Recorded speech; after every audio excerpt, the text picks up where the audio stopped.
भेटी लागो जीवा लागलीसी आस पाहिन पंढरी विठोबारा. मंडळी, आम्ही कामानिमित्त मलेशियामध्ये असलो तरीही आषाढी वारीची ओढ मात्र मनात कायम जाणवते.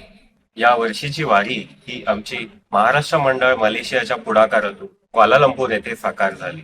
लहानपणापासून मिळालेले भक्तीचे बाळकडू हे पुढच्या पिढीपर्यंत पोहोचवणे आणि हीच एक भावना मनात घेऊन हा कार्यक्रम साजरा करण्यात आला. मंडळी, ही वारी जरी परदेशात झाली असली तरी भावना मात्र होती पंढरीची. रामकृष्ण रामकृष्ण हरी. तर विठू नामाचा गजर हा फक्त बालवारकऱ्यांसाठी नाही तर आपल्या सगळ्यांसाठी आहे. बोला विठ्ठल विठ्ठल जय हरी विठ्ठल विठ्ठल विठ्ठल जय तुकाराम ज्ञानबा तुकाराम ज्ञानबा तुकाराम. चला मंडळी,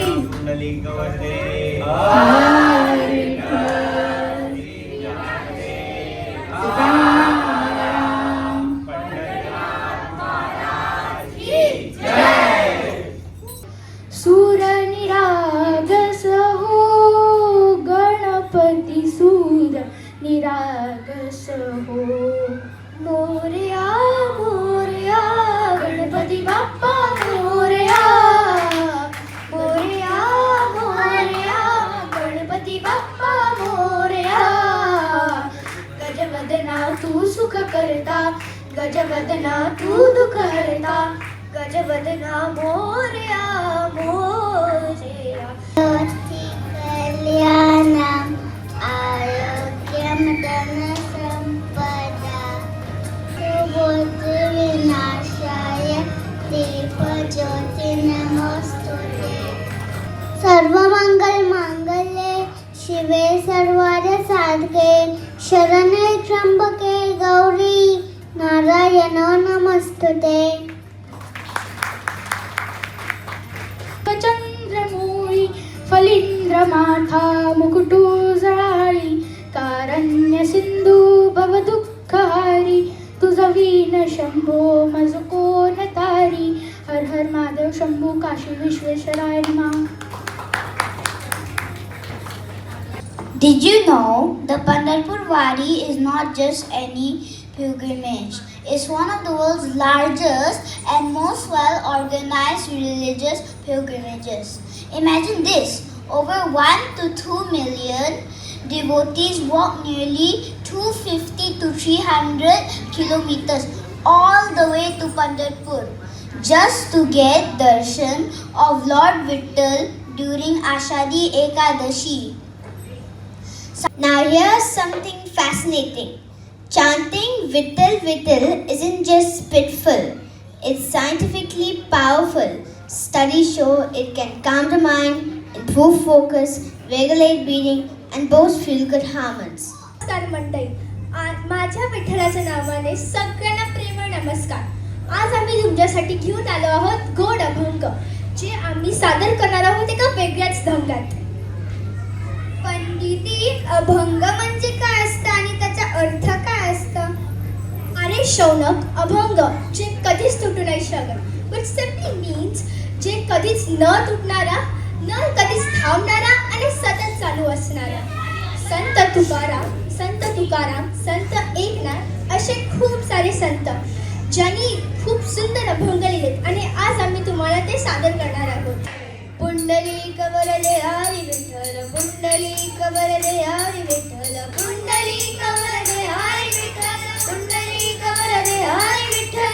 एकनाथ नामदेव तुकाराम, एकनाथ नामदेव तुकाराम, एकनाथ नामदेव तुकाराम, एकनाथ नामदेव तुकाराम. निवृत्ती नामदेव सोपान मुक्तबाई, निवृत्ती नामदेव सोपान मुक्तबाई, निवृत्ती नामदेव सोपान मुक्तबाई. इथे किती आपण साजरे केले तरी सुद्धा ती पूर्णत्वाची भावना आपल्यापर्यंत येत नाही, मनाचं समाधान होत नाही. तर याची खंत कुठे ना कुठे मनात होती. त्या अनुषंगानेच हे गाणं लिहिलं गेलं आणि चित्रीकरणात आम्ही या गोष्टीचं विशेष लक्ष दिलं की या ठिकाणी उपस्थित असलेला, खुर्चीत बसलेला प्रत्येक माणूस आज हा वारीचा अनुभव घेणार आहे. प्रत्येकाला आपण साक्षात लेखे या विविध छटा प्रतिभेच्या आणि झुगारून सीमांना आम्ही सेवेत साहित्याच्या या गाण्याचं लिखाण माझ्या हातून झालंय, गायन सुद्धा मीच केलंय. यामध्ये मला सहकार्य केलं आहे वाद्यवृंदामध्ये श्री धीरज टमके यांनी, सेल्वेंद्रजींनी ढोलकी आणि दिवेशजी यांनी हार्मोनियमवर साथ दिली आणि त्यासोबतच माझ्यासोबत होते श्री आणि सौ सवायकर फॅमिली. तर असं हे एक वारीच्या निमित्ताने तुमच्या समोर सादर करतोय गाथा पाण्यावर तरली. नमस्कार मंडळी, मी प्रशांत सहाणे क्वालालंपूर मलेशियाहून माझा अभंग गाथा पाण्यावर तरली आपल्या समोर घेऊन येतोय. ही अभंग रचण्यामागची भूमिका फक्त एवढीच आहे की जे तरुण माझ्यासारखे परदेशात स्थायिक झाले आहेत आणि ज्यांना इच्छा असून देखील पंढरीच्या वारीमध्ये सामील होता येत नाही, त्या वारीचा अनुभव घेता येत नाही, विठ्ठलाचे दर्शन करता येत नाही, अशा तरुणांसाठी आणि त्यांच्या परिवारांसाठी हा अभंग मी तयार केलेला आहे. या अभंग बनवण्यासाठी जो हातभार लागलेला आहे तो इथे लोकल मलेशियन स्टुडिओजने आम्हाला मदत केली. अभंगाच्या चित्रफित बनवण्यासाठी जे रेकॉर्डिंग फुटेज हवं आहे त्यासाठी चायनीज व्यक्तींनी आम्हाला मदत केली आणि आपल्या मराठी बांधवांनी भारतातूनही यासाठी मदत केलेली आहे. तर खऱ्या अर्थानं जाती धर्म आणि पंथ याच्या पलीकडे जाऊन ही पंढरीची वारी साजरी केली गेलेली आहे मलेशियामध्ये, असं मला सांगायला फार आनंद होतोय. खरं तर दूर आहे देश माझा दूर आहे गाव, दूर आहे देश माझा दूर आहे गाव, जरी संस्कृतीचा भेद घेतो विठ्ठलाचे नाव, घेतो विठ्ठलाचे नाव.